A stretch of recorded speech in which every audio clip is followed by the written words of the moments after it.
Géraldine Bagné. Madame la ministre, le secteur culturel s'est trouvé ces dernières années et se trouve encore confronté à de nombreuses incertitudes dans un contexte de sortie de crise sanitaire à laquelle a succédé une crise énergétique majeure. Face à ces difficultés, l'augmentation régulière des crédits avec les dépenses exceptionnelles liées à la crise en 2020 a permis de rendre un certain souffle au budget de la culture.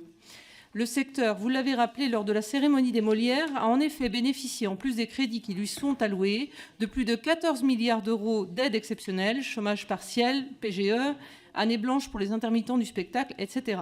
Effort financier qu'aucun autre pays ne peut revendiquer.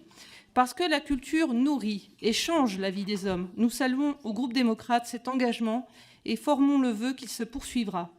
Pour que la culture soit encore plus familière à chacun et ne paraisse pas comme l'apanage ornemental de quelques-uns, mais plutôt comme une compagne de route pour toute la vie, nous apprécions les initiatives qu'ont été le Pass Culture, les microfolies, le déploiement de classes orchestres, l'annonce d'une Olympiade culturelle pour nous rappeler que sport et culture vont très bien ensemble pour contribuer au bien-être et à la santé de chacun.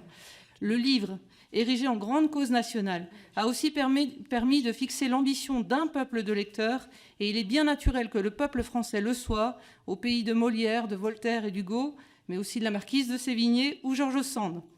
Je me réjouis de voir enfin les performances de nos élèves en lecture progresser.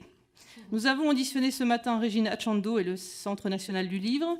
Pouvez-vous revenir sur les mesures du ministère pour poursuivre cette ambition très forte et si cruciale ?